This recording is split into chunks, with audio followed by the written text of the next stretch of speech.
గురువే సర్వలోకానాం విషజే భవరోగిణాం నిధయే సర్వవిద్యానాం దక్షిణామూర్తియే నమః. గురుభ్యో నమః. శ్రీమాత్రే నమః.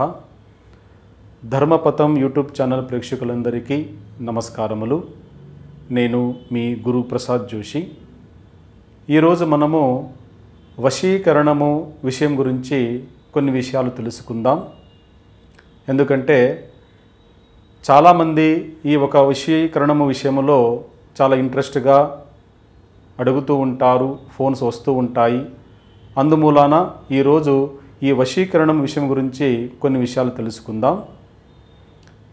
వశీకరణం అంటే ఈ ప్రపంచంలో మనకు అతి ఇష్టమైన వస్తువైన మనిషైనా అతి తొందరగా మనము పొందడానికి తీసుకోవడానికి ఉపయోగించే విధానమే ఈ వశీకరణ ప్రయోగము. అలాగని మనకు కావలసినవి, మన కంటికి కనబడినవి మనం అది పొందాలి, అది మనం తీసుకోవాలి, అనుభవించాలి అంటే ఎంత మాత్రం సాధ్యం కాదు. ఈ వశీకరణ ప్రయోగము చెయ్యాలంటే కూడా దాని వెనకాల ఒక ధర్మబద్ధంగా ఉన్న ఒక విషయం కానీ ఆశయం కానీ ఉంటే మాత్రమే ఈ వశీకరణ ప్రయోగాలు ఫలిస్తాయి.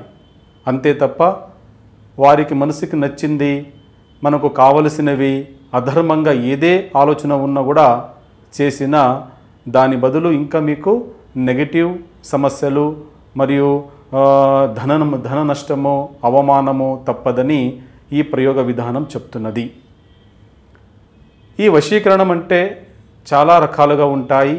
అందులో ముఖ్యంగా స్త్రీ వశీకరణము, పురుష వశీకరణము, రాజ్య వశీకరణము, ధన వశీకరణం గురించి చాలామంది అడుగుతూ ఉంటారు. అసలు ఈ వశీకరణము ఎవరు చేయవచ్చు, ఇలాంటి తాంత్రిక ప్రయోగాలు ఎవరి వల్ల అవుతుంది అనేది మీరు తెలుసుకోవాలి.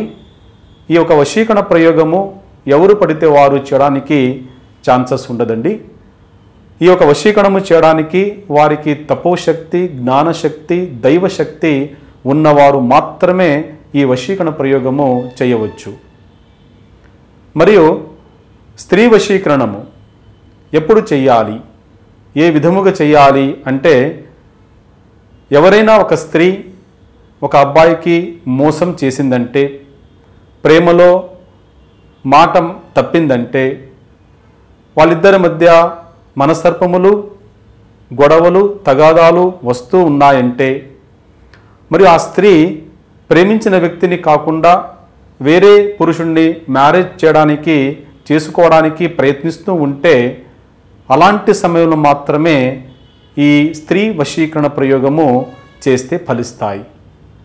యథాప్రకారంగా పురుష వశీకరణము, ఈ పురుష వశీకరణము చేయడానికి కూడా ఎవరైనా ఒక పురుషుడు స్త్రీకి మోసం చేస్తూ ఉంటే, ప్రేమించి ఇంకో వారితో మ్యారేజ్కి ప్రయత్నిస్తూ ఉంటే, మరియు స్త్రీ పురుషుల మధ్య గొడవలు, తరచూ సమస్యలు, మనస్తర్పములు అవుతూ ఉందంటే, అప్పుడు ఈ పురుష వశీకరణము చేయడం వలన వారికి అత్యుత్తమ ఫలితాలు వారు తీసుకోవచ్చు. అలాగే ఈ యొక్క ధన వశీకరణము, ఈ ధన వశీకరణము వారి చేసే ప్రతి ఒక్క వ్యాపార వ్యవహారములో కానీ, ఇంటిలో ఆర్థిక సమస్యలు కానీ, ఉద్యోగంలో ఉన్నతి మరియు వారి యొక్క ధనము అభివృద్ధి చేసుకోవడానికి ఈ ధన వశీకరణ ప్రయోగం కూడా చేస్తూ ఉంటారు. ఇంకొకటి జన వశీకరణం. ఇది ఎప్పుడు చేయాలి?